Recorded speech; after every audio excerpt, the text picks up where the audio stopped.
Greetings, you intrepid Herle Burlyites. I think we got a fantastic pod for you today with a bit of a different flavor because the Herle Burly's been invaded by conservatives. The reason why is because we want to talk about the conservative leadership race, and I know a lot about leaderships in the Liberal Party, but when you're not a member of a party, you don't understand it. You don't understand all the nuances of it. You don't understand all the historic relationships within it. And really, when you're an outsider commenting on another party's leadership, you know as much about that party as you know about your cousin's family. So I brought in real experts here to talk this through with us today. The reason really was the ghost of John Diefenbaker came to me while I was lying in my bed earlier this week. He was wearing a coat and tie, if that matters, and he said these words: "David, I want to put together a conservative strategist panel to talk about this leadership race on your podcast this week. I'm not sure what a gall-darned podcast is, but dang it, do it anyway." And I never refused Deef, good Saskatchewan boy that he is. And with that, I've got Dennis Matthews here. Dennis is a good friend of the show and a veteran of so many conservative campaigns, former advertising advisor to Prime Minister Harper. He is currently a principal at Enterprise Canada and president of Creative Currency. Laryssa Waler is now a principal at GT&Company and worked in the Harper government on several files, including auto industry restructuring, the digital economy, infrastructure programs, and telecom. And she was the executive director of communications for Doug Ford from 2018 to 2020. And Melanie Paradis has been on the front lines of conservative campaigning, serving as deputy campaign manager communications for Erin O'Toole's successful 2020 leadership bid. She then served as director of strategic communications in the office of the Leader of the Opposition and Mr. O'Toole's principal speechwriter. She was also media and comms advisor to Doug Ford in the 2018 election.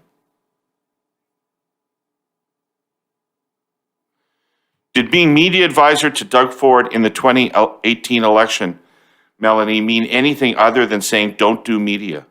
No, and actually that was a brief role of mine. I will say I was not very successful in that role on that campaign. I was reassigned to helping support the candidates do communications instead and keeping them out of trouble, which I was much more successful at than briefing Premier Ford.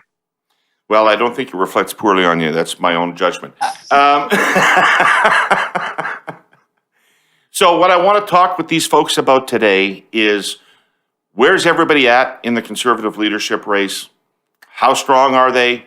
What are their weaknesses? How is it likely to turn out? What strategies are they employing? Who's working on these campaigns? And at the end of the day, what does it all mean for the party? But I've got to start with a general question for the group of you, which is, why aren't you involved with a candidate? Dennis, start. Why aren't you involved? To be honest, David, just life. I'm really busy right now. I've got a lot on the go with work and professional. Come on, it's a leadership campaign for Christ's sake. I think it'll be clear. There's some candidates I like here. Like I'm not disengaged in terms of I don't care who wins. I care who wins. I have some thoughts on who's best positioned to do that, both in the leadership and in the general.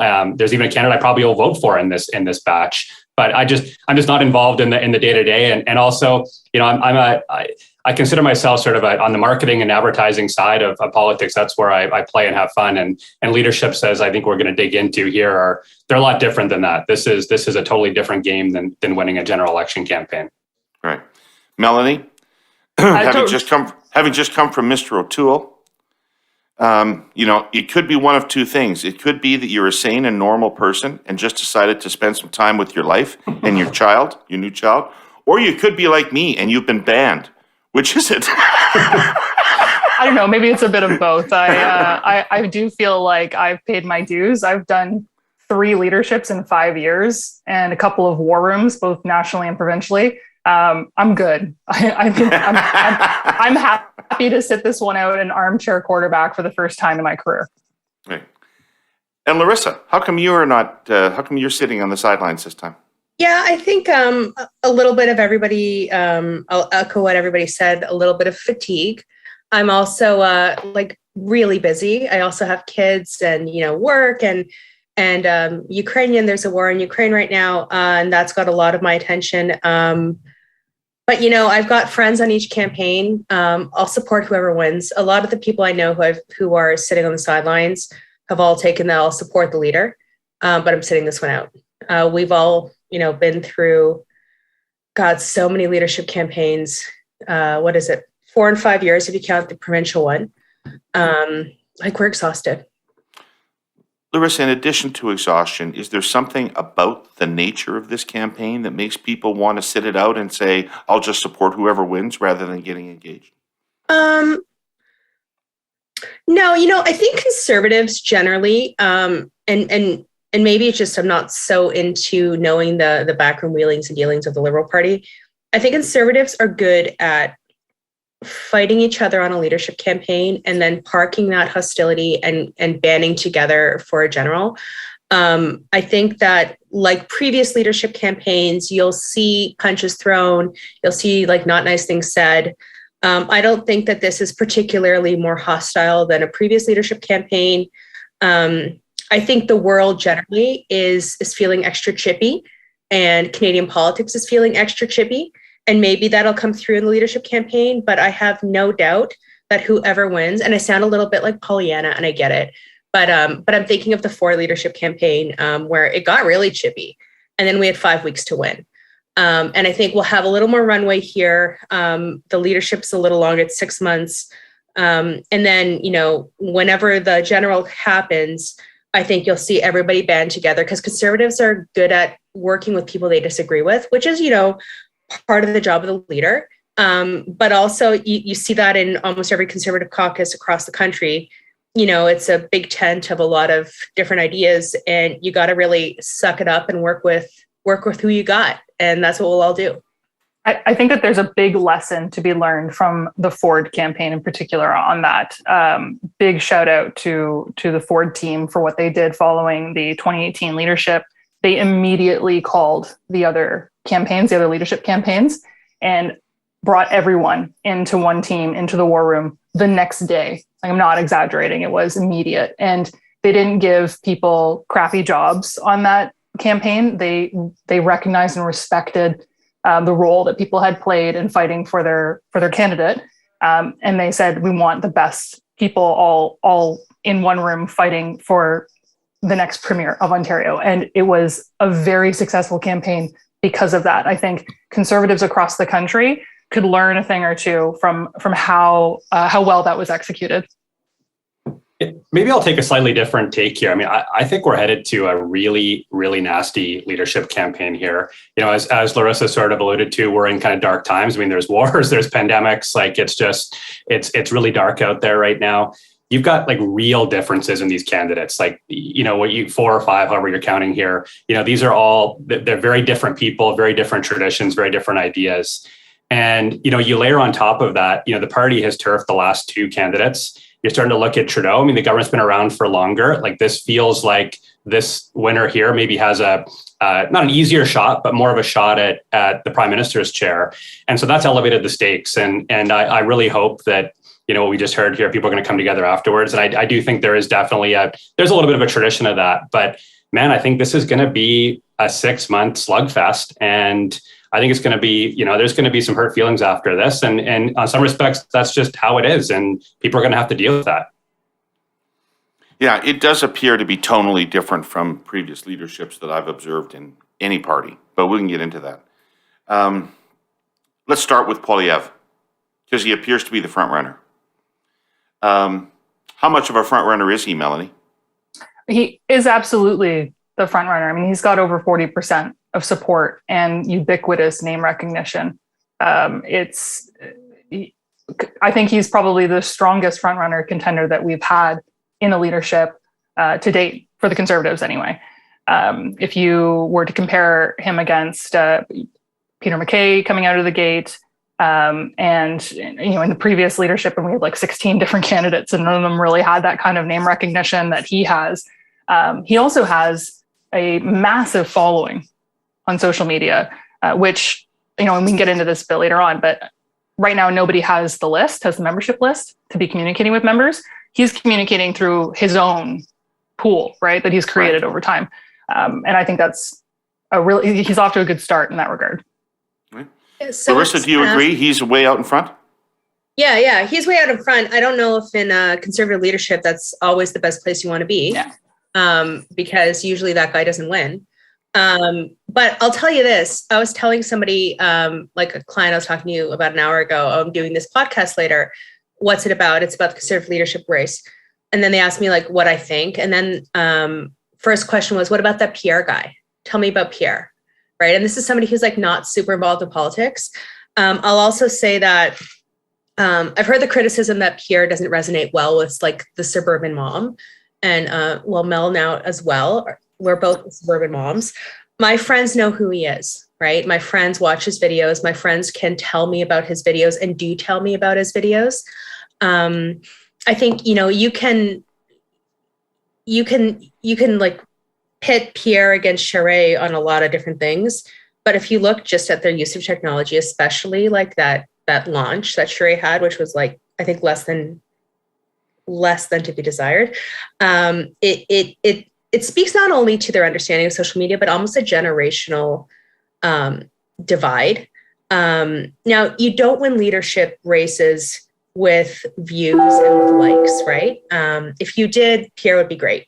But especially with the new rules on our leadership race, it's going to come down to organization more than social media profile. Getting people to watch your video for 10 minutes is very different than buying membership and showing up to vote or mailing in your vote, which is like a cumbersome process. So they're not translatable, but you can't deny that Pierre definitely has that front runner position kind of sewn up for him. You agree, Dennis? Yeah, I mean, it's undeniable that he's ahead, and he had a really clean, I think, launch that's probably built on him being ahead. But the point for me is kind of one the listener is making here. Like the parties are small. Like the Conservative Party is relatively small, and you start thinking, well, how many people are we talking about here? You're probably talking about 250,000-ish members. I mean, we'll see, maybe plus or minus. I mean, this is not even 1 in 30 people on the street, right? Like it's that are involved in these things, and they feel so much bigger than they are because the news coverage and some of the social stuff. And I do think Pierre has cracked into the mainstream, or at least mainstream politics, a little bit here in the last number of weeks and month or so. But he's ahead. But it's so much of this is organization. So much of this is selling memberships and making sure people come out to vote. I think that the pandemic has really robbed some of the value of being a party member. Like there just hasn't been the same number of events and nominations and that kind of stuff. And so I think getting people signed back up is going to be maybe even more important than normal. Usually when you have these leaderships in short sequence, you'd have a lot of active members. I'm not so sure. Like, in fact, even myself, I got to go double check that I'm an active member. Like I will be, but it might have just lapsed. I don't know. And, I'm here on your podcast talking about this, like relatively involved. So I think that's, he's ahead. It's really hard to know by how much. So let me just stick with you, Dennis, for a second, because if you don't get Poilievre, you really don't get him. So, and that will be true of a lot of listeners to the podcast. So what is the nature of his appeal to Conservatives? Mm-hmm. What do they like about him? Yeah. So I think first is, think about the Conservative Party today, and this is where I think some people, miss out a little bit on it. The Conservative Party today is the party of Stephen Harper, and he's the icon of the party. The people who are members, who are active, like it's the party that he created, and it's there. And there's other traditions of Conservatives, but they haven't been at the forefront in some time. And so when you think about the type of, in many respects, I think Pierre is viewed in that same vein. And so there's a big set of appeal there. But when you look at the bigger question of, what is this leadership about for Conservatives? And I think it's directional. Like, where do they want to go? And obviously, like, people want to win, but why and what's it all about? And this, you see brands doing this all the time, right? Tapping into sort of purpose and this charitable donations and all sorts of stuff. And, Pierre's actually tapped into a value in terms of freedom. And he's a candidate who's actually talking a sort of a values-based campaign. And I know for probably a lot of your listeners are thinking, well, freedom, come on, that's not really a value like we talk about in the traditional sense. But for Conservatives, it is. And he's tapped into that a little bit. And he's got a higher purpose to his campaign and his call. And that's why when I say he had a clean launch, I mean, he didn't launch on, I'm going to be able to win tomorrow. He didn't launch on a specific policy. I'm not even sure he's announced policies per se, but he has managed to tie in values and a bit of a higher purpose to his campaign. And I think that's where a lot of his appeal comes from. It's something that, that unites conservatives. It's something that can appeal to all the different conservative hyphen, whatever you are. And that's where I do think a lot of his appeal comes from. And one other thing that, again, your listeners probably say, well, I don't see that, but conservatives want a fighter. And you're actually seeing that in all of the candidates in different ways. But, I think conservatives are sick of being on the receiving end of a lot of attacks, and they want somebody who will, push back and punch back. And I mean, to his credit, you saw Patrick Brown doing some of that. I do think there is an element of conservatives looking for somebody who's just going to fight for them and not get beat up all the time. And so you sort of put that mismatch of things together, and that's where a lot of Pierre's appeal comes from. What's he got that O'Toole didn't have, Melanie? It's an interesting question. I mean, I think there's a lot of alignment there on the policy front. I mean, I do think that Pierre is not going to diverge very much on the policy side. That in that regard, he will be running a traditional frontrunner campaign. I was sort of challenged on what is a traditional frontrunner campaign, and Anthony Kosh was sort of pushing back on Twitter the other day with me about why they're attacking and how running that traditional boring campaign has resulted in other leaders who are frontrunners losing. So they have to have their elbows up a bit, and it can't be traditional. So granted, I think that's pretty accurate. However, on the policy side, I think that it is to the advantage of a frontrunner to be pretty boring and safe, and to be vague, deliberately vague about their policies and where they stand on particular issues. Because when you are that far out ahead, and when you have that much support, you have nowhere to go but down, and losing votes through attrition, and upsetting people with different policy positions it will not actually be to your advantage as a frontrunner. So I think I anticipate that he won't take many different positions from what we've seen from previous leaders. Laryssa, do you like Pierre Poilievre? Do I like Pierre Poilievre? I don't know him. I don't know him well. I respect him. It's hard to say, he's got a much more bullish confrontational attitude than, I'd say, people that are in my immediate friend circle. And I think when you look at that question of Pierre versus Erin, what's the big difference? I'm not a policy wonk, I'm a comms person. Comms people, from a communications perspective, they're not the same, right? It's very hard to make any sort of draw any sort of similarities before them.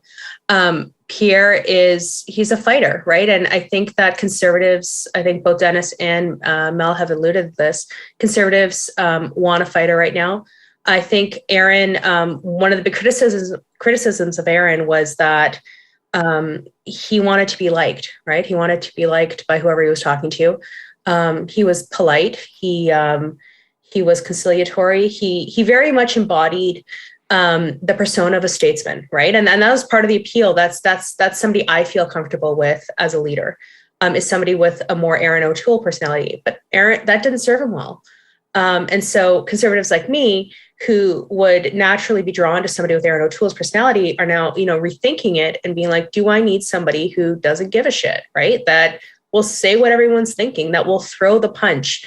I think when you look at leaders of parties, especially in the Conservative Party, you do want that statesman, that Stephen Harper, although Stephen Harper is different, but that really big statesman, nation builder sort of personality. That's not Pierre. At least he hasn't come out yet. And maybe that's going to serve him poorly in a general. But to win the Conservative leadership, I think that's going to play really, really well. Conservatives are tired of being told what to do and what to think, especially by their own party. And Pierre is sort of just bucking that trend. I like a lot of the things he says. I like that he can think on his feet.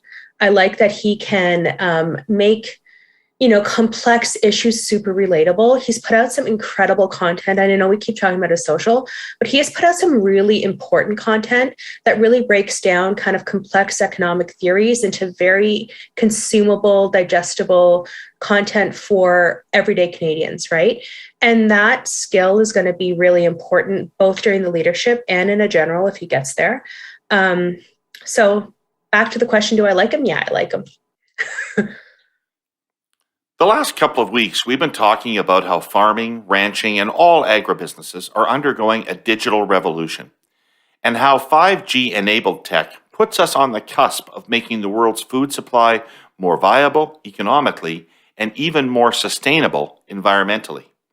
Geez, that sounds awfully high-minded. Let me bring it closer to home. Think about wheeling your grocery cart around the store recently. Who knew that boneless chicken thigh sticker shock was even a thing? Herle Burlyites, rising prices and their potential effect on food security is on display right now in every aisle. So what can we do? Well, our presenting sponsor TELUS believes a key step has to be getting 5G wireless connectivity right across all of Canada. Not just big cities, but all rural, remote, and Indigenous communities. That's where our farmers and ranchers are. And because it's 5G-enabled technologies that will transform agriculture and our food chain, making it far more efficient and connected. This is chapter 8 in our story. $40 billion isn't chicken scratch. According to a professor at the University of Guelph, precision agriculture technologies can reduce the cost of production by $25 an acre and increase yields by 70%. Stuff like real-time soil sensors, crop health sensors, and micro weather stations that will improve the way we apply moisture, nutrients, and crop protection. Or how about devices that monitor animal health and herd activity so ranchers can check in on livestock at scale and speed? It all has the potential to add $40 billion to our GDP within the next 5 years. There's an impediment, though. Only 37% of households in rural and remote areas of Canada have reliable connectivity. This puts a kink in the connectivity of the supply chain. And a potential solution. The feds are having public consultations right now on how to auction a brand new critical mid-band of 5G. TELUS believes the faster we bring 5G to all aspects of agriculture, the more efficient we make the journey from seed to farm to fork. More to come next week, but you can have your say at telus.com/get5G-right. You're all talking about fighting and somebody that will fight back. What do conservatives wish they had been fighting about? Because I'm telling you, as a liberal, if you're telling me that you want somebody that's going to go out there and fight about guns or fight about climate change, whether it's occurring or not, then liberals are salivating. Because I'm a person that believes that O'Toole lost not because of his strategy, but because he didn't execute it well enough. What is the fight that conservatives want to have? Well, maybe I'll jump in there. I think there's sort of two parts to it. I think on the one hand, there are a lot of members, and again, we're talking about a small group of the country, right? The Conservative Party members here, and they feel betrayed by the 2021 federal election campaign because they saw a platform that wasn't what they thought they were signing up for. Now, I do think in their heart of hearts, like if O'Toole had, to your point on execution, been successful, I don't think we would, we'd be having obviously an extremely different conversation here. But I think people would have been, largely happy and life would have moved on. But the execution wasn't there, and so there's this sense of, I want you to fight for what what you're campaigning on, and call them conservative values, whatever you want that to be.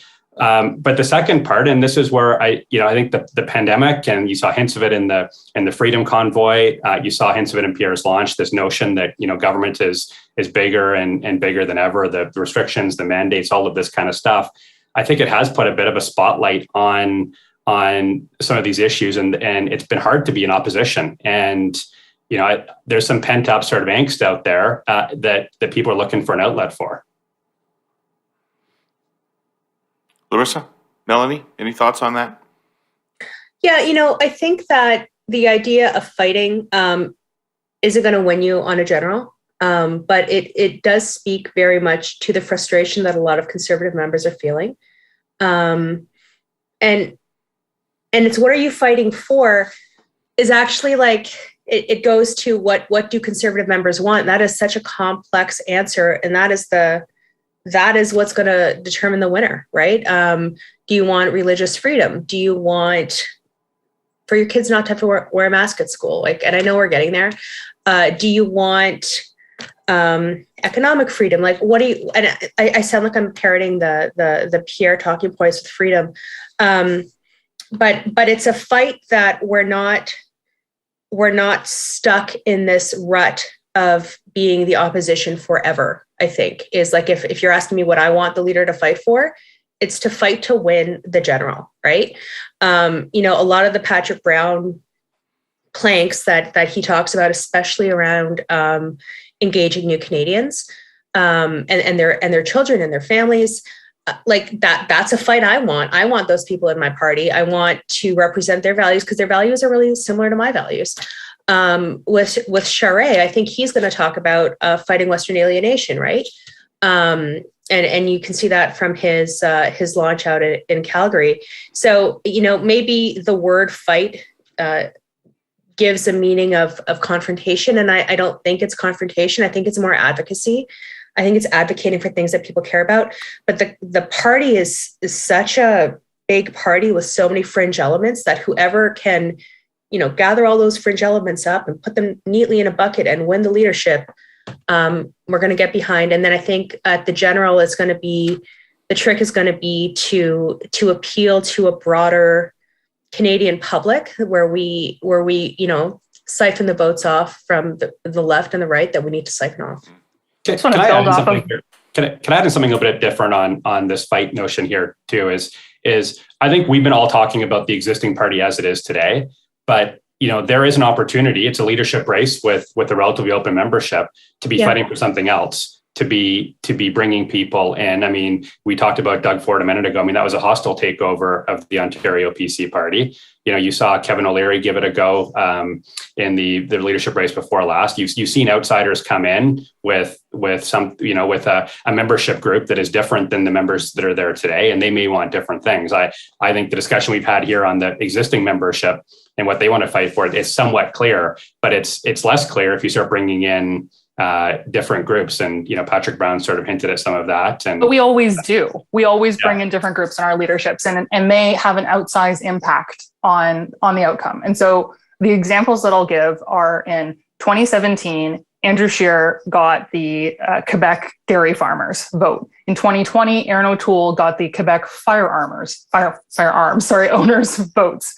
And it's going to be interesting to see which set, like what group, probably out of Quebec, because that's where the outsized impact is in terms of how you break down our votes, our ridings point system that we have. It's a super complicated algorithm for people to understand which group is going to be selling memberships, who's going to be motivated to do that. And so you had, in both of those cases, big stakeholders some of whom had pre-existing members. They were already part of that pool. And they grew from there because there was an issue that triggered their interest. There was an incentive for them to get involved.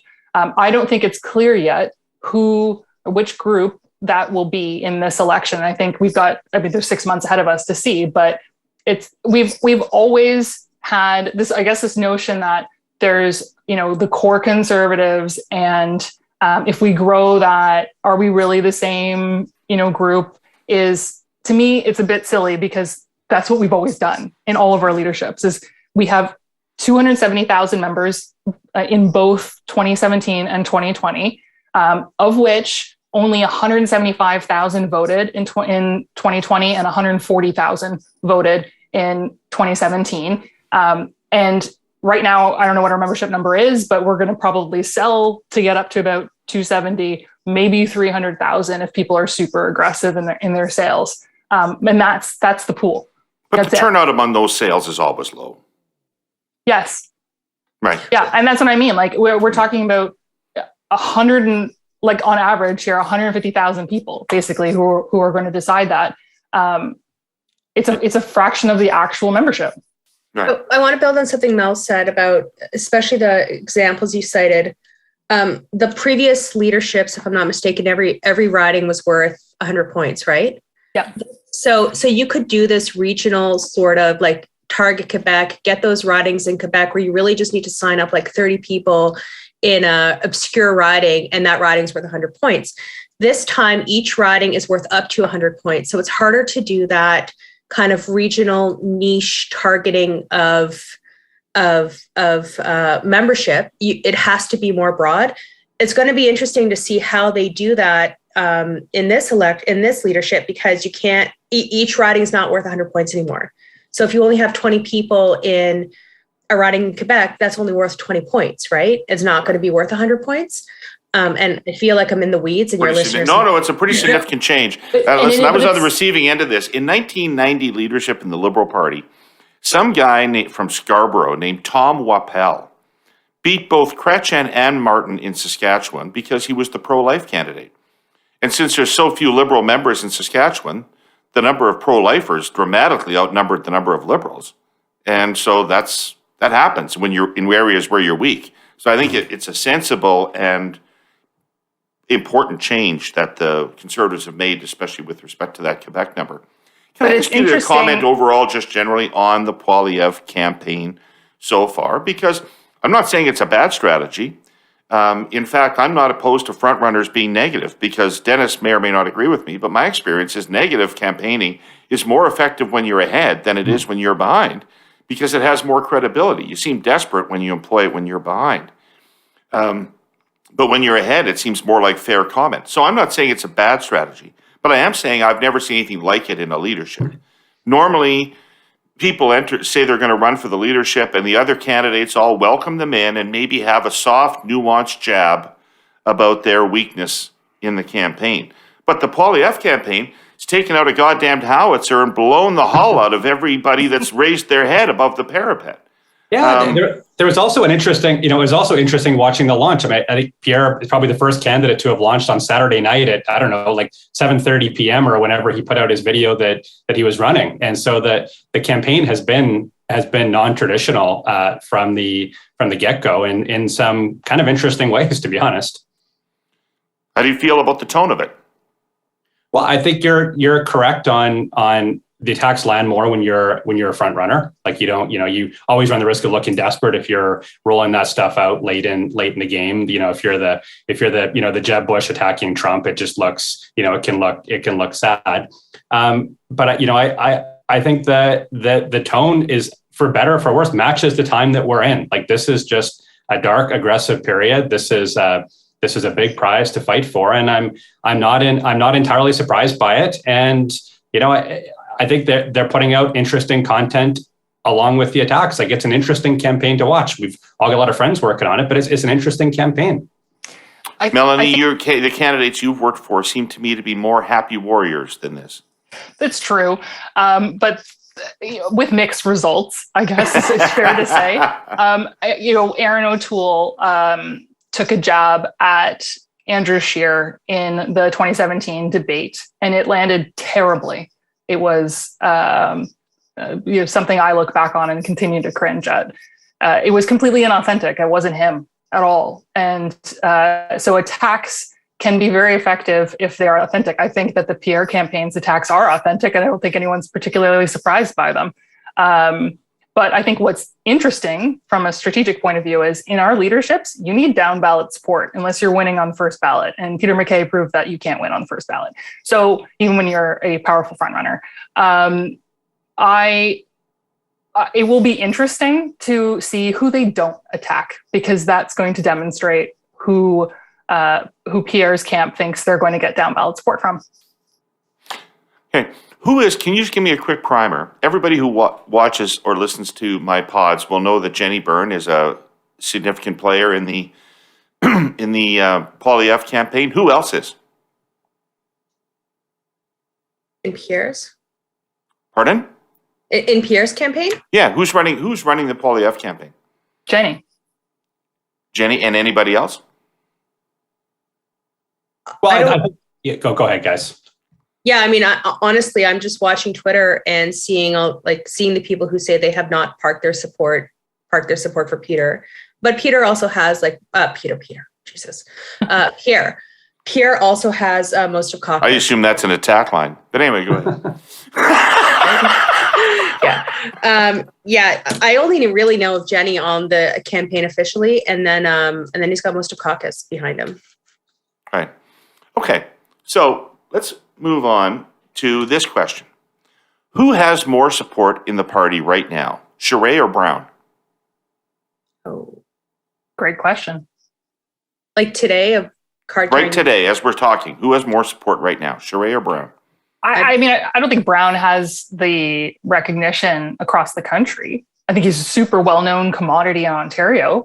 Everybody knows who he is here, but I don't know that he resonates. Sorry, I shouldn't say resonate. I don't know that he has that recognition in other areas of the country. Mm-hmm. I don't think that either of them have a lot of support. I think they've got potential to have a lot of support. I think people in the party membership would, certainly in Charest's case, know who he is. I don't know that people had really thought much about him for, sort of a number of years. And so I would imagine if you were, David, able to do a big poll of the party membership, you'd have people who reflexively, don't like Charest because, if in the West, there's some cases of, he's a Quebec politician. So you've got to sort of come over that hurdle. And then there's just a natural divide between the old PC party and the Reform Alliance and the new Conservative Party. And so people, I think, would just have some impressions about him, but I don't think people have given a lot of thought to him. And on Patrick Brown, I mean, he's a name, obviously sort of exploded in a scandal at the end in Ontario. I don't think people gave a lot of thought to him since. And so I think both of them do have an opportunity to make an impression. They've got first impressions, though, to overcome that in both cases, I think are pretty significant challenges. I also want to bring up, we haven't mentioned Leslyn Lewis once. Well, we're going to get to Leslyn Lewis. Yeah. We will get to Leslyn Lewis. But when we talk about, who's better known, Patrick or Charest, I'd argue that Leslyn might be better known than either one of them, right? Yes.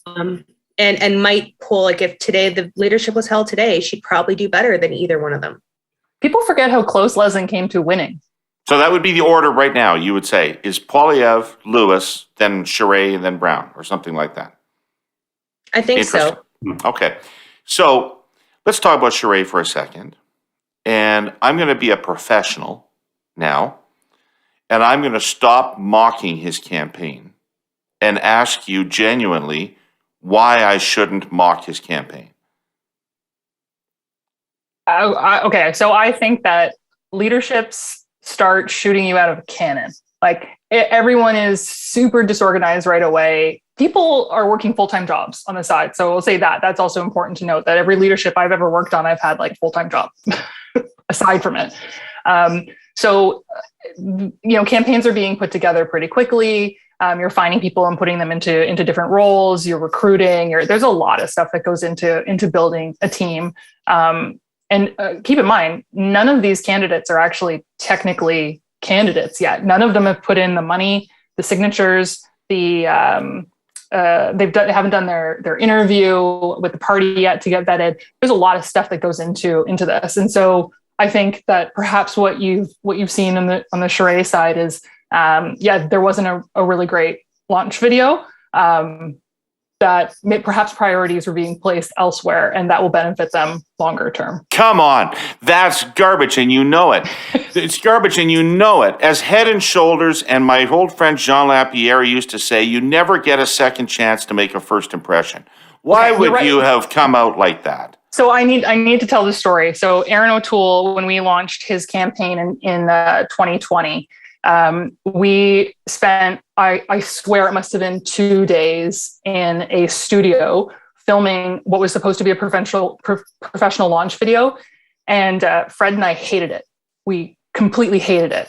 And we had our camera guy use some pre-existing footage that he had and do a quick edit to smack together what became our launch video that we could have saved so much money and time not doing the studio thing, but you don't know what's going to work. And we don't know the backstory here. Like, it's possible that they had another plan. I don't know. But you're hoping that they did, because that doesn't make any sense to you what they did. Dennis, I'm coming to you, and it's not just the video. They went from the video, and then they limped out to an event in Calgary, which to me, if you're going out to Calgary, you're going out to prove that you have support in Calgary, not to prove that you don't. And so they have a tiny event in Calgary, and then he disappears literally from the discussion after that until he gets COVID. So I'm asking, is this a deliberately low-key, soft entry into the bath, or are there a bunch of people from the 80s that don't know what the fuck they're doing? That's so I'll say a few things here. I think enough has been said on the video, and I like Scott Reed's line on the beige, as really as a thing for the beige backdrop, which I guess I kind of do myself here today. But, I'm really puzzled by the start of the Charest campaign, because, this is when you're an older candidate who's coming back into the race, I think there's a real need to immediately prove that you've got the fire in the belly, you've got the relevancy, you're sort of part of the discussion. If there was anybody who needed to have a bang to start, it was Charest. And so it was really puzzling to sort of watch the rollout. And I, it's easy to armchair quarterback here. I mean, I think they would have been better to have done some sort of listening and consulting tour or something like that to sort of get their feet a bit wet before going into the race. If you're not gonna be able to start with a bang. I know there are some younger folks who are working on the campaign. I don't know that it's a total bewilderment of the 2020s necessarily. That would be an easy sort of joke to tell.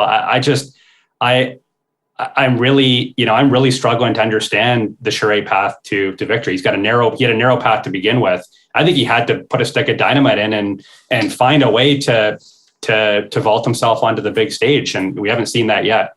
Well, who's doing it? Because I would have assumed that if you'd conducted a vote among the consultant class, that Charest would be doing much better than he's doing among the membership of the Conservative Party. So I thought there'd be a ton of high-powered comms consultants and other people around that campaign.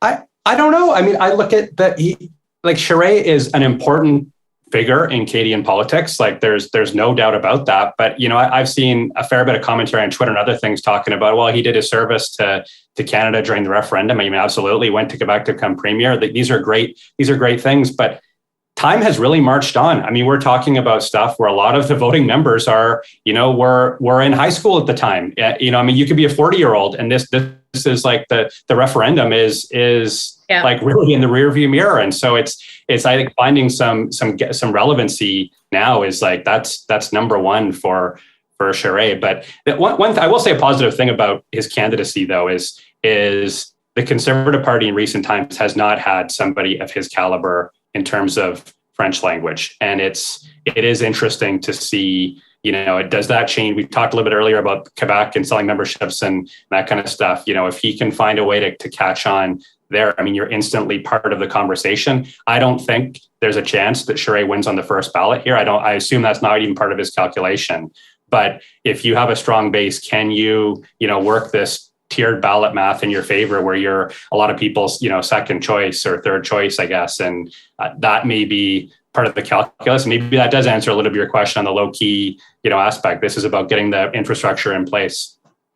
Laryssa, do you see a path for Charest to win this thing?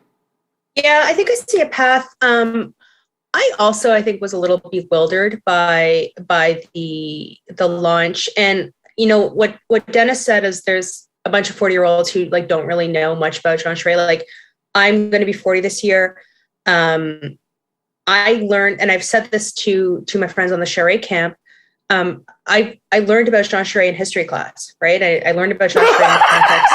I know, laugh, but seriously. And I remember watching the referendum. I think I was in grade 6, and I was, a very engaged grade 6. But I was in grade 6. Let me assure you, he was a good speaker back then. Yeah, I'm sure he was, but I have to take the initiative to go look it up, right?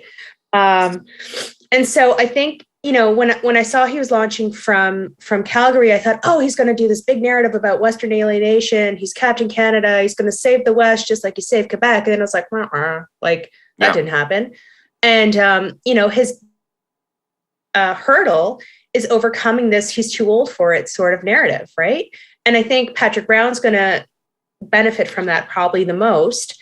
But I mean, Charest also, what Dennis said, like the caliber of somebody of like Charest, like not just language, but like I see a lot of people saying he's the adult in the room, and that's great. And that's true, right? You can't take away what he's done for Canada, but he has to step up his comms game. He's got to tell his story, and he's got to do it in a way. He talks in big words, like we've got to unite our party and expand our appeal, and look at the history of our party. And when you're talking about like looking at the history of our party, you've lost it. Like that's not what conservatives in our party right now want to do. And you're not growing that base, and he's got to sell memberships. And so he's got to start appealing to people who are either lapsed conservatives or new Canadians or former liberals, or current liberals, whatever. A vote's a vote. But he's got to step up his comms game. Yeah. But I do think that there's a path to victory. He's no slouch when it comes to understanding how to win a leadership. He'll know that his organization will matter more than his comms. And so maybe there's some brilliant org that we're unaware of. And sometimes just a launch is a launch, right? Like Mel was saying, they spent so much time, resources, and energy on Erin's video that went nowhere. Maybe Charest is of the opinion that like, just get it out and start organizing. And maybe that's the path to victory. Yeah, and Christine Elliott's leadership campaign, we launched with, I logged into her Twitter account and wrote, "I'm in, send." That was the launch, basically. I mean, we didn't have a very long period of time. But that's better than that video, Melanie. Yeah, that is. Yeah. That's better than that video. And Caroline, because it doesn't say anything bad about you, which the video said 8 million things bad about the Charest campaign. Mm-hmm. So our sponsor, CN, wants to talk about the weather again, because it's a topic that really bears repeating. We are all re-entering the world of habitable nowadays, at least where temperatures are concerned. Some warmth on our faces, puddles instead of snowbanks, and in a few weeks we'll have lawns and leaves again. For CN and its customers, it's hard to imagine better news. I mean, not that CN doesn't know about winter. Canadian railroaders are tough people. But what we just came through was beyond winter, even our winter. Listen to this. In railroad terminology, Tier 2 weather begins when temperatures drop below minus 31 Celsius, not including wind chill. And by the end of February, CN's trains out west had been rolling in Tier 2 cold for more than 50 of 65 days. There's been some Tier 3 weather too, cold below minus 36. That's more than 50 days of cold so profound, so debilitating that it is simply not possible to operate a train normally, or anything else for that matter. And Winnipeg, where the railway operates one of its biggest yards, experienced the third heaviest snowfall on record this winter. Consequently, there have been shipment delays. I've talked here before about how deep cold attacks the train's braking system, and the only way to cope is to shorten the train and slow it down. That's been happening. There's no way around it. So yes, there have been backlogs. They've been annoying for CN shippers and for their customers and for the railway. The same thing's been happening to CN's competitors. And it's been misery upon misery. The railways had only just begun to deal with backlogs created by November's massive floods in British Columbia, which cut the lower mainland off from the rest of the country, when those Tier 2 temperatures and snow dumps started to hit. But, as I said, the planet keeps spinning. The big melt is happening. CN made steady improvements through February in reducing backlogs of grain shipments. Right now, the railway is just about current with demand. The trains are running at full length and on time again. And safe and on time is what CN is all about. Let me ask you this kind of sidebar question. He's running on electoral winnability. Built to win is the slogan. And that's clearly the theme, is that, you other guys can have your fights about who's more conservative than the other, but I'm the person that can win an election. How much do conservative members care about that? And let me put it in some context. For you young'uns, I'll do some history.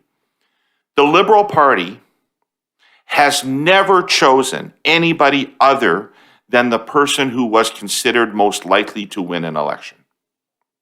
Never, ever. Okay? That is the deciding characteristic of Liberal leadership choices.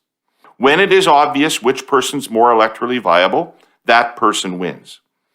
That doesn't seem necessarily to be true of the Conservative Party. No, I don't think it is. And if you look at even the last two races, I think clearly, like if you were just to step back and who was more likely to win, I think Peter MacKay would have checked that box last go around, just in terms of public image and public name recognition, that kind of stuff. If you go back, the previous one, not as though anybody was saying, hey, vote for Andrew Scheer. He's like the short path to winning, right? Like these were not really part of the conversation. I think the party has drifted a little bit into the world of sort of ideology and values and that type of stuff.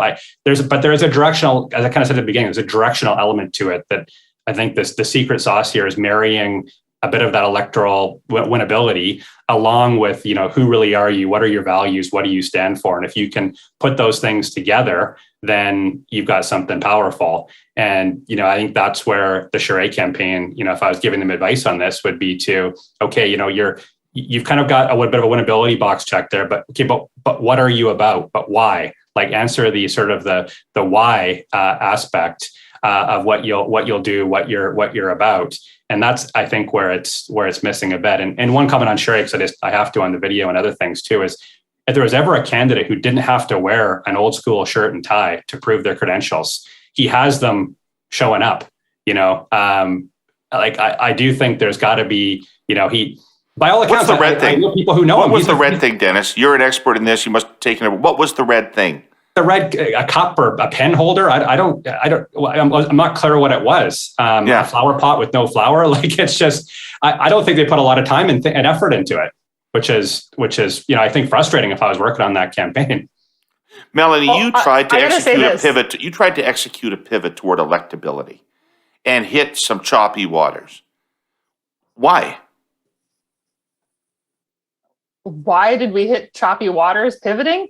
Yeah. A pivot is hard. A pivot is not, and there was more than one. We pivoted on a number of fronts.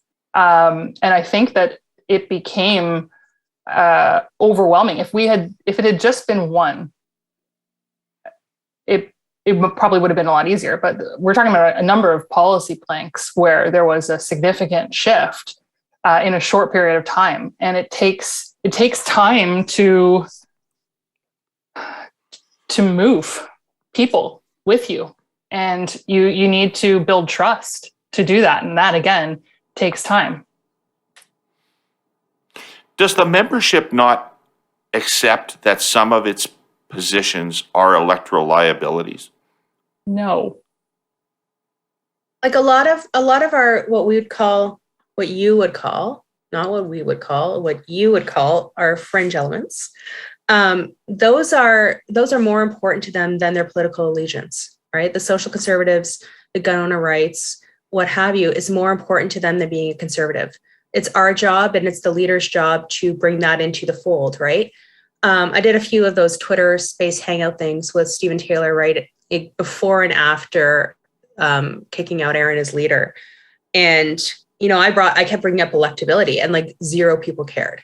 They all cared about policy. They cared about process. They cared about all the internal things that nobody who votes gives a shit about. So you're right that like our party cares deeply, our active members, right? The people who sign up for a membership because they're sold one during the leadership, they'll do whatever. But the core, like hardcore Conservative Party members care deeply about party and process and policy. As a comms person, it is incredibly frustrating because this is not what normal people think about when they go to vote. They think, do I like the guy? Which is why, Justin Trudeau is the prime minister. Why'd you vote for Justin Trudeau? Because I liked him. He looks good. I liked him. Right? So how is Stephen Harper the hero of this party? Because let me just say this and you'll respond to it. Stephen Harper built not a political party, he built an electoral machine, copied, frankly, by Trudeau and his people in terms of its structure when they took over. And it was a top-down, here's what we believe and here's what we're for, and it's all about winning. It's all about winning. Because I think Harper managed his caucus spectacularly, right? And he managed the fringe elements. And I say fringe is the wrong word. He managed the special interests or the single issue conservative perfectly. He gave them just enough and he'd be willing to take flack from it from the media or from the opposition. But he gave them just enough to keep them in the tent. And he gave them the respect of listening to them. He also didn't care if he wasn't widely loved. Right? Like he cared about, every decision was a calculation, and he was very comfortable being disliked on an issue if he knew how that issue impacted the ultimate result and the ultimate goal. And he didn't get hung up on these these blips of discontent among our members or from the media or from the opposition if he knew how it fit into the wider puzzle. So I think he was a masterful manager of governing the party, but you also have to know how to govern the country. And I think he did both very, very well. And I think that's why he's our conservative, hot dog. I agree with all of that. I would just add that winning also cures a lot of that discontent. Yeah.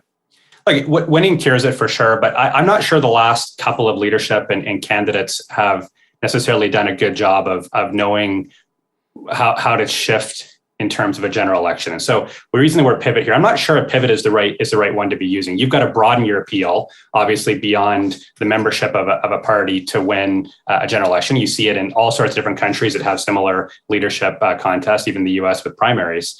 But where I think we've gotten, a lot of our candidates have gotten lost, they've become very transactional. I'm going to defund the CBC. And they set up a bunch of members on that basis, and then they run an election campaign without including defunding the CBC in the platform. And so members feel sort of burned by the transactional element of it. And I think when a lot of members looked at Stephen Harper over the years, they knew in his heart of heart, he maybe would be doing different things than he could, but he was constrained by power. He was constrained by the limits of power, the being electable, that kind of stuff. And so there was a respect for the tradecraft that was being deployed. Whereas I feel like a lot of candidates, and I'm not really picking on anyone individually, but they've been so brazen with the promises of doing things that they know can't be kept. And this is where whatever campaign you're running, and you're actually seeing, Pierre do this with freedom, you're actually seeing Patrick Brown expressly doing it. I'm going to change the party and get us thinking about some things in a different way.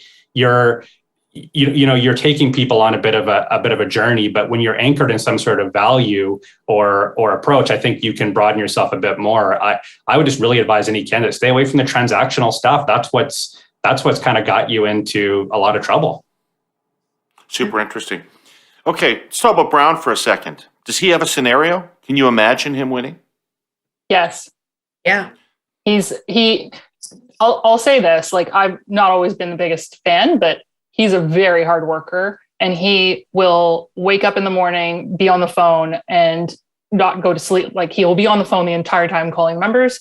He'll be selling memberships, a ton of energy, and has a very loyal, like almost strangely loyal following of organizers and people who've worked with him, for years, who will go and sell memberships in every cultural community, in small ridings, big ridings, all across this country. And I think it's going to be really interesting to see the impact that has. And again, we talked about motivators earlier, and how the outsized influence that like gun owners and the dairy lobby could have. In his case, I think selling into cultural communities using Bill 21. South Asians mostly, right? South Asians mostly? South Asians mostly? No, I mean, I think Sikhs, Muslims, people who are Bill 21 in particular is about. They're going to be very motivated to vote for him. I'm just because I'm a jerk. I was going to say, there was a time in this country, and you may all be too young to remember it, but there was a time in this country when you had to be somebody to be the prime minister. Who the fuck is Patrick Brown? A nondescript member of parliament that never even got a single nod in his direction from Harper, organizes his way into the Conservative leadership in Ontario, gets thrown out by his own party, and then moves across the province to be mayor of Brampton. This is a credential to be prime minister? So he'll reframe that. He'll reframe everything you just said. He'll call himself a fighter, a survivor, a winner. He'll play into his scandal, saying that he survived cancel culture. That's part of a huge narrative that he's just embracing, right? Is that they tried to cancel him and he won. And he went and reinvented himself. So his next target is Me Too, then? He's going to roll that back too? Uh, All right, I didn't expect you to say anything. I don't think that like you look at Patrick Brown, he has to sell his only path to winning is selling a boatload of memberships. Yeah. Maybe I'm biased, and I'll declare that for what it is, having worked in the Harper government. But there's an industry of people who look at the 2015 campaign and say, "Oh, you should have done this, you did that wrong, whatever." Okay, the Conservative Party members look at that period of 2006 to 2015. They're largely happy with it and want it back. And when you run a campaign on saying, "Hey, big mistakes were made and these people did bad things," I'm very unclear of the proposition with existing party members. Maybe you can sell up a ton of new members. And I think the stat that he's talked about before, his campaign sold more members than any in the history of the Ontario PC party. The man has a demonstrated ability to sell memberships. He's got strong organizers behind him. You can't count him out. But if we were to pause the campaign today and said you have to have a existing membership, I would struggle to see the path there. But that's not what we're talking about. We're talking about a campaign that's got months ahead with membership sales. But also with Brown, with his membership sales, like if there's anyone who can do the membership sales, it's Brown. Nobody will disagree with that. Brown's going to have a harder time here, though, again, because of how the voting is going to work. It's up to 100 points. So he's got to sell memberships, not just in urban ridings, right? He's got to sell memberships in rural Canada, which is going to be harder for him, which is where he's going to play into that cancel culture. You can't get 200 points out of a riding no matter how many members you sold, right? Mm-hmm. You got to be really good at math to get 200 points out of a riding. But he knows what he has to do, and to Mel's point, he'll work his ass off to do it. He's got something to prove. Are he and Charest in cahoots? He had a very different response to Poilievre. Very different response to Poilievre than Charest did. Fired right back, got right into the scrap with Poilievre. Is he a stalking horse? Again, I'll give you a history lesson. In 1984, how old were any of you in 1984? I don't know if Mel was. I wasn't alive yet. We'll go with alive. Jesus Christ. Okay, so I was at that convention. I might have been walking, but then I would have been an early walker. I was at that convention, and Eugene Whalen was in the race. He was the agriculture minister in Trudeau's government, and he was in the race as the stalking horse for Chrétien. Because he could say the things about Turner that Chrétien, as somebody that was actually trying to win, couldn't say. I don't think anyone's an actual stalking horse, but I do think that what you're describing will be a benefit to Charest. Certainly, I think that there will be, that's going to play out. Yeah. For sure. Yeah, I think it'll play out for sure, whether it's as overt and as sort of as you're describing in 84, no, but do I think it can be part of the discussion? I mean, this is a ranked ballot, right? Like people are forced in one moment, and just for your listeners to be clear on this, in one moment, you fill out your paperwork with all of your choices here. So it does kind of lend itself to some of that stuff, whether it's formal or informal. Yeah. So Leslyn Lewis, the surprise of the last campaign to me, I didn't see that coming. If you'd asked me to predict whether she would win Saskatchewan, I would have been dubious about that. But she did. So is she as strong now as she was last time? And does she have a chance to go actually over the top? She doesn't have name recognition to contend with like she did last time. Now the membership knows who she is. So that's certainly to her advantage. To my eyes, she's been very quiet since the last leadership. Is that something that has she been communicating with Conservatives on social in ways I haven't seen? Or has she just been to ground, really, since the last leadership? I honestly haven't seen or heard much of her since the last leadership. In some ways, and I hate saying this because I actually like that she's in the race. She doesn't feel like she has the energy, feels a little bit like yesterday's candidate. But she's got a lot of room and she's got a lot of time and she's got a lot of ground that can be hers.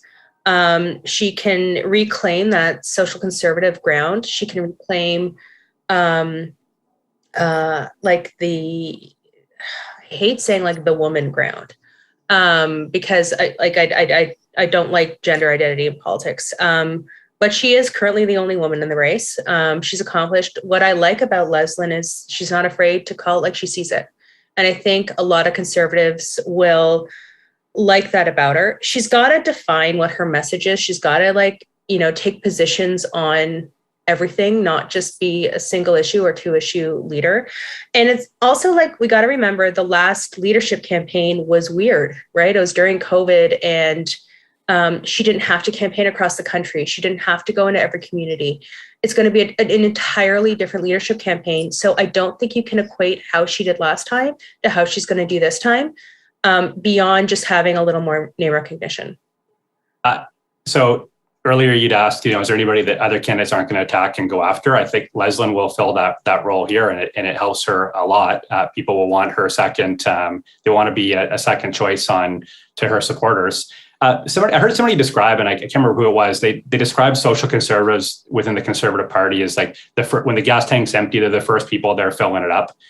This is a significant portion of the Conservative Party, and she benefits from that group. They will look at her like she is the social conservative candidate in the race here. So there's a natural group of people who aren't worried about electability. They're not worried about a host of things. This is their issues, and she represents them.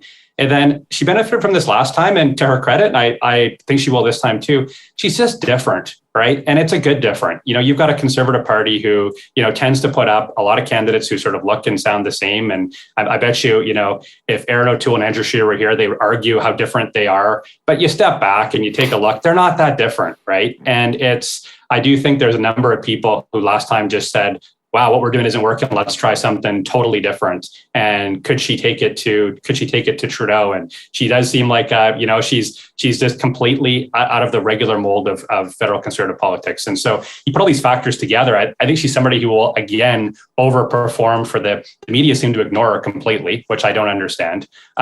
She will outperform for sure, and potentially be the person who puts whoever wins over the top if she doesn't, do it herself. Will she be able to deliver her votes? Will she be able to deliver her votes to somebody else? Historically, that's been dramatically overrated, the ability of candidates to deliver their voters to other candidates on subsequent ballots.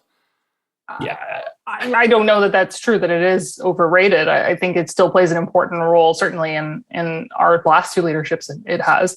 Just look at Brad Trost and the impact that his ballots had in helping Andrew Scheer to sort of overcome Maxime Bernier, and then subsequently Erin O'Toole did as well. I think that the other thing that's important to note about Leslyn Lewis is her team. You will never learn more about a leadership than being in one and losing. You learn a lot from losing, and then when you go do it again, you're super prepared. You've learned those lessons. You learn them the hard way. And so I think her team will be much stronger this time because of that. I know that the Erin O'Toole team 2.0 was much stronger. And I wonder how much of Leslyn's goal is it to be the leader, or is it to impact the policy and position of the front runners and have her top issues talked about and in the media, right? I think that was probably the goal of the last leadership campaign, and she just, she did really, really well. And what she's going to deliver is to her constituency, not her riding, but her social conservative constituency, is that she'll make sure that their issues are talked about, and everyone's going to have to take a position, and it's going to really twist some of these other candidates into a bit of a pretzel. Do I know anybody who's supporting her? Yes. Does she have a notable supporter that has some name recognition? I think she has MPs supporting her. She did last time too. Okay. All right. Okay. Backroom activists, big players working in there? Definitely. I mean, she had, I can't think of the actual vote number off the top of my head, but she had a massive turnout, especially in the prairies in the last leadership. She actually ranked higher on the ballots in the prairies. I'm just wondering who did that though. Like that's an organizational exercise. Like who is doing that for her? Yeah, just for Melanie, I mean, when you guys were on the last campaign, I'm curious as well. Like I felt like David, a lot of her vote came not just from, traditional organizers in the way that, the dairy farmers mobilized or the firearms voters. I just think she was the logical choice for people who are pro-life or who were, so you didn't necessarily need to have the same organization because it was so clearly, hey, this is the issue I care about most. And so, check. But, I would lean on Melanie to understand the dynamic of how much on the riding level was at play there. Yeah, no, she got the majority of the SOCON vote, certainly. Derek Sloan was in the race too, let's not forget, but there was only 4 candidates. Whereas in the last one, there was like 16. So there were more social conservative candidates. There was more choice basically for first ballot support. Whereas Leslyn in the last leadership was the candidate. I'll also say, and there's no number behind this. I just know of a lot of conservatives of our vintage, like Dennis Melanie, who ended up voting Leslyn first because they were kind of just pissed off at the others. Or they voted her second when they would have typically voted Erin or Peter second. They did this. I think she got like quite a bit of money this way too.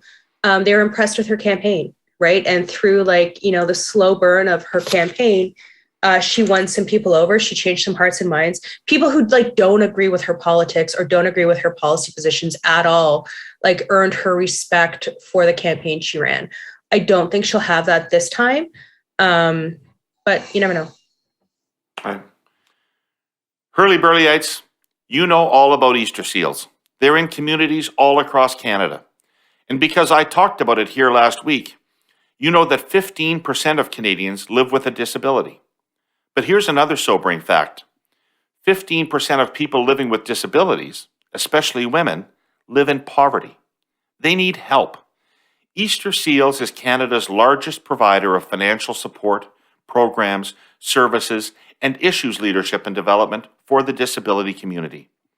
They are a truly unstoppable force, and you can see it and hear it in the work and stories of their ambassadors, coast to coast to coast.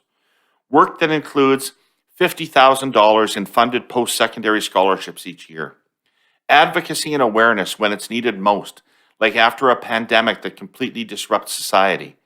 This year, they're focused on increasing awareness of Easter Seals programs, as well as advocating for the implementation of the Canada Disability Benefit. And camp, one of the best parts of summer and childhood.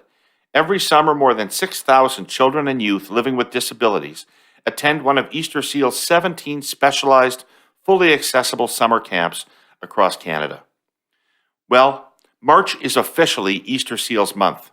And it's a pretty special edition of Easter Seals Month because this year, 2022, is their 100th anniversary. All year long, Easter Seals is celebrating their volunteers, families, and donors. But they're also dreaming big and planning for the decades to come. They want to be relevant for the next 100 years. Herle Burlyites, Easter Seals wants you to help celebrate this big birthday too. It's important their good work and the ways they may have affected your life gets out there. So please share your stories of their work in your community on your social channels. Reach out to volunteer in community events. Give a small donation or consider making your company a sponsor. Visit easterseals.ca for all of that or look for your local chapters on social media. Happy birthday, Easter Seals. Cheers to 100 years. So, I may get this wrong, and if I do, liberal historians, Keith Davey acolytes, correct me on the social media. But I believe that there was a legendary liberal campaign strategist named Keith Davey in the 60s and 70s. And he had a maxim, now granted, that's 50 years ago, but he had a maxim that in election campaigns, you run with your strengths. You're trying to get 40% of the vote, 45% of the vote. You spend the whole time talking about what you want to talk about on your terms. Offense, offense, offense. Leaderships, because you need to get over 50% at the end of the day, and you hope to have an even stronger consensus than that emerging from the convention, are different. And he said in leaderships, you play to your weaknesses, and you try to address and soften your weaknesses in a way that you don't even talk about your weaknesses in an election campaign. If one were following that maxim, what would the candidates be doing? What are the weaknesses inside the party that they should be addressing? Start with Poilievre. Wow, what a tough question, David. I was like, who's gonna go first? Yeah, no, I think for Poilievre, it's making sure that he can demonstrate ultimate electability, that he can win. I think it's extremely clear to anybody who looks at Pierre that he's a fighter. He's running a values-based campaign that the party membership will like. He's a disciple to the Harper era. He's got 10 different. He's got on social media. All the stuff we've been talking about is sort of like check, right? And there's this question can he do what Erin O'Toole and Andrew Scheer didn't, which is find a way to beat Trudeau and broaden the party. So I think that's, when you think about it, and I see hints of it in the campaign, right? You look at their logo and other things, there's formality to some of the I'm running for prime minister that I think the campaign is shrewdly sort of trying to address. I don't know that I'd go necessarily as far to say as it's like the big weakness they have, because I'm not sure that it's going to matter in the party race as much, but I do think that's probably the one thing they're looking at. I think they want someone to be honest with them about what it's going to take for us to finally win after 3 losses, and to be straight about the costs. Like what are we going to have to give up? And that doesn't mean we'll have a secret agenda. Like we won't talk about it now. We'll talk about it later. I think we need someone who's willing to be very honest with our membership and give them a talking to, frankly, and say, look, I hear you. I know that I respect your opinion on X. I'm not going to be running on that, and here's why. Yeah, I think I agree with you, Mel. I think if we look, and I'm speaking, I think purely of like the active, diehard Conservative Party members, just talking to some of them, a lot of them actually, how Erin got kicked out, both how Erin got kicked out and how Erin treated them. They're pissed off about both, right? The grassroots members felt like Erin won and forgot about the grassroots, and then they felt like Erin got kicked out because caucus forgot about the grassroots, right? And caucus decided on their own that they're gonna oust the leader, even though he was elected by the membership. I think that there is a lot of healing that has to occur between whoever's going to be the new leader and our grassroots. That's going to have to happen throughout the leadership campaign. Some people are going to care, some people won't, right? But you're going to have to talk about it. You're going to have to offer an olive branch, and you're going to have to, like to Mel's point, tell them or at least imply somehow, like when you are and aren't going to listen to them, right? And you can't be beholden to the grassroots of a party, but you have to respect them. And I think that the grassroots or the membership feels disrespected both by the way Erin conducted himself as leader, but also by the caucus in the way that they ousted him. Interesting. I would have thought that too. Yeah. If you were Melanie, let's go to you. You're working for Charest. I'm not, just so we're clear. Right. But let's say you're working for Charest and you go to him and you say, listen, there's one thing that we can't win unless we solve this perception about you. What is it? Is it his age? Is it his time away from this party? Is it his relationship with Harper when he was premier? what is the thing that really blocks Charest right now from broader support in the party? I think that Pierre's team has been very astute in targeting their attacks. I think that China is a major issue. It should not be discounted. There are foreign policy hawks in our party who care deeply about our policies as they pertain to China. And that past involvement with Huawei is a big issue. I think he's going to need to answer for that very clearly. He's going to need to have a very strong China policy that people will believe. That's what is important. It needs to be, and I'll say this for all the candidates, they better all come to the table with a China policy, because that's what I care about too. It's not the only thing I care about, of course, but it's important to me. And I think especially with what's happening with Ukraine, the role of Russia, that how we deal with China and how we deal with Russia are very important right now in terms of foreign policy. But yeah, so that would be that's the big issue. And I think Pierre's team has hit it right on the nail. Interesting. Laryssa, what do you think about that?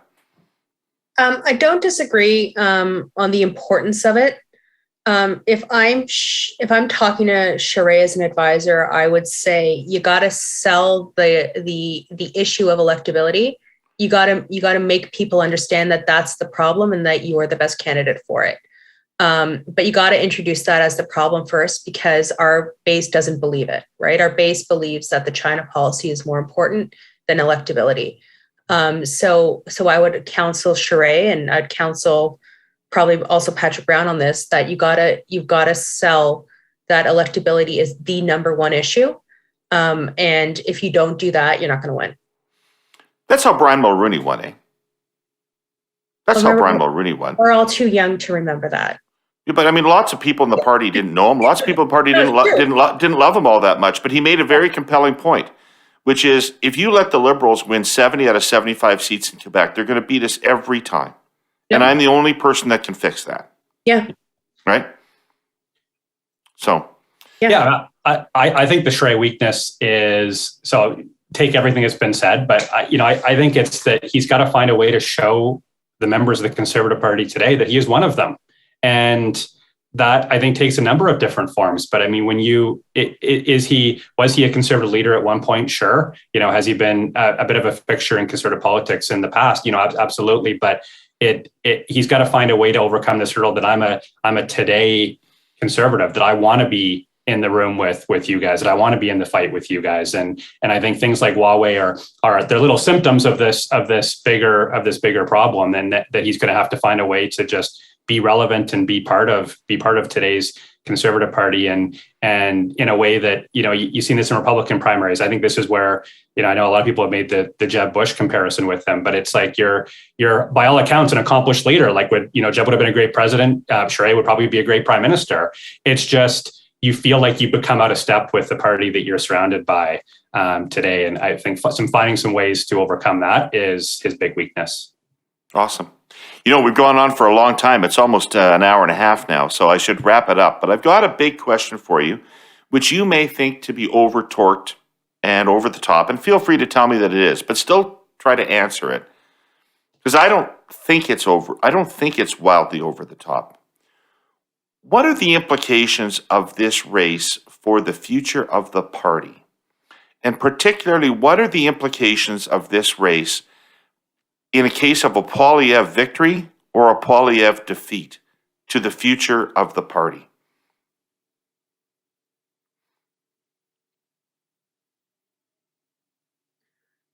So I'll go. I was talking to one of the MPs who came out early to support Pierre, and I was surprised by it. And I said, like, God, how can you support Pierre? Right? I wouldn't think that you align with Pierre. And the MP said, like, he's the person who we can play with.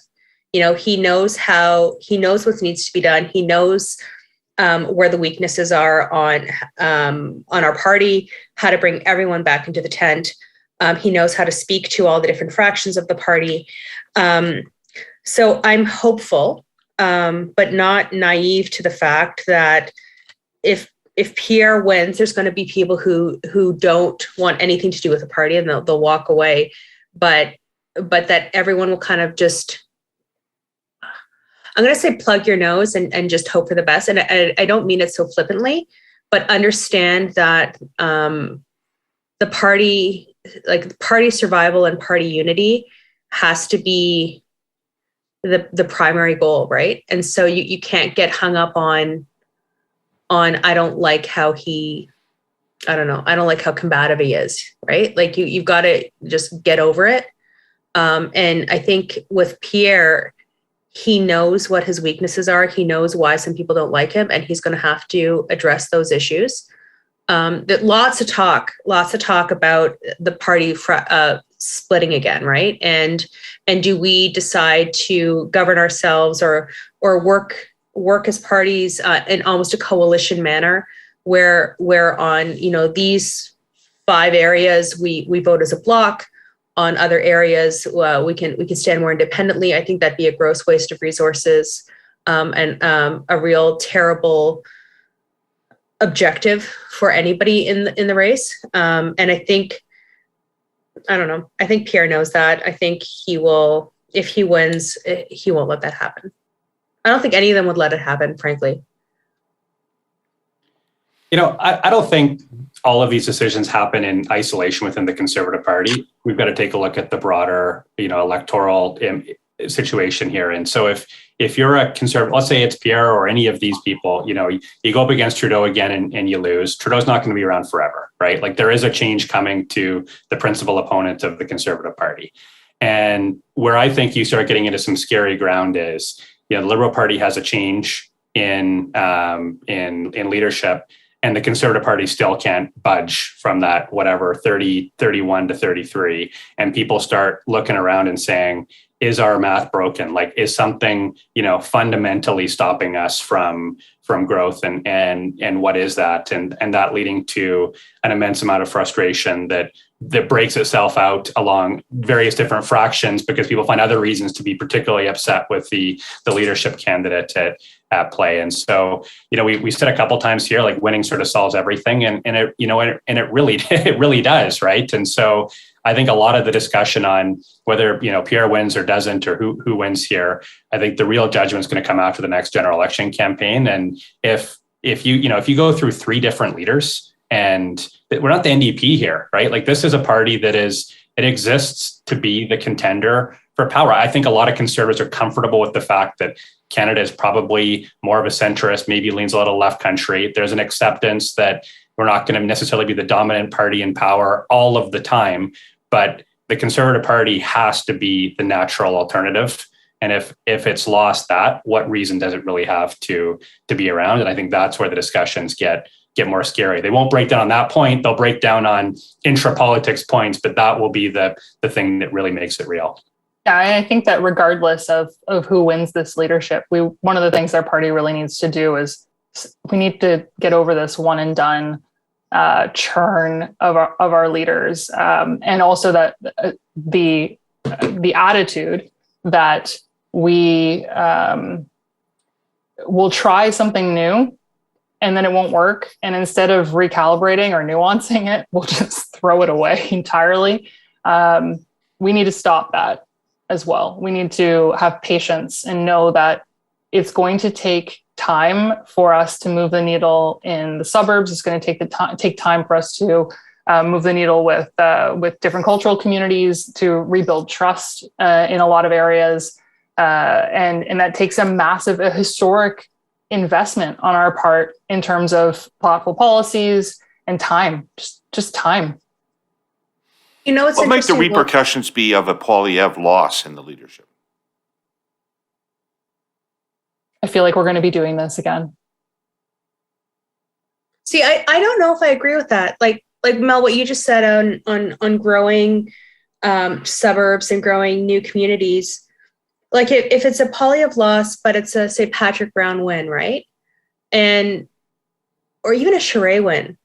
What Dennis said, oh God, what we've all said, as long as the next guy wins, wins the general, I don't think there's a devastating outcome if Pierre loses the leadership.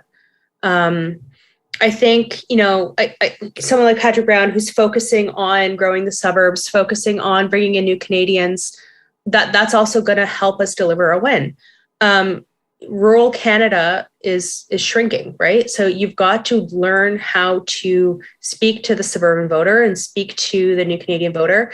And Brown, for example, knows how to do that, right? He already knows how to do that. I don't know if that's going to be a heavy lift in terms of time. What Mel said about this one and done is like so true. I'm looking at Ukraine right now, and that's obviously my background. They're not kind to their presidents. Their presidents generally get one term and they're done because they want everything the guy promised in the election and more, and you have like a year to do it. And if you don't do it, you're out. And I feel like that's the Conservative Party right now, right? Like there's no room for error. There's no understanding in our base over name recognition, brand development, earning trust with the voter. All that stuff takes time. And if we don't allow our leaders to do that, we're going to be in the opposition like forever. And I don't think that this is a specific if Pierre loses problem. I think this is a specific if whoever wins, if we lose the next general, right? Like no prime minister's ever won 4 terms. So does Trudeau stick around to get that 4th term? Maybe. If he doesn't, huge opportunity for us. And if we squander that opportunity, like we might as well just mail it in. His dad was around for 16 years. No, yeah. Not all consecutively. 9 months. Other than 9 months. 15 years and 3 months of Pierre Trudeau as Prime Minister.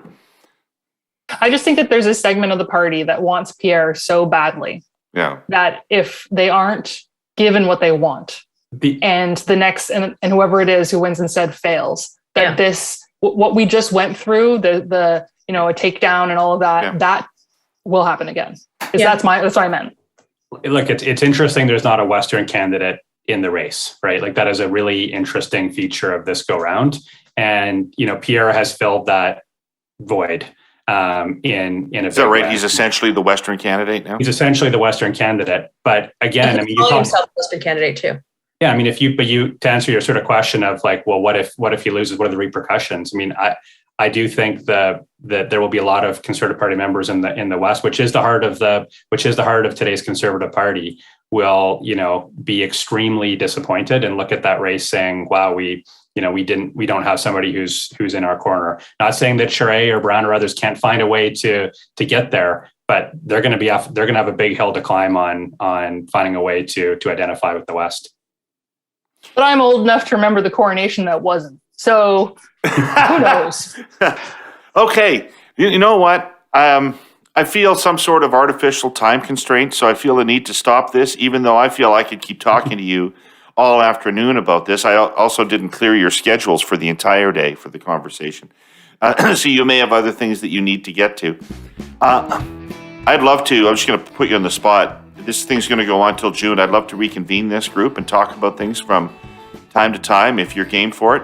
I want to really thank you for sharing your candor and your insight with us today. These are difficult conversations to have about the family in public. And I get that. So I appreciate it very much. And I would love to talk to you again. I'd like to thank our presenting sponsor, TELUS, our sponsors, CN and Easter Seals. And I'd like to thank all of our listeners and viewers for tuning into the Herle Burly. And we'll be back next week with more Herle Burly. And we'll be back in the leadership race with more of this Herle Burly. So tune in.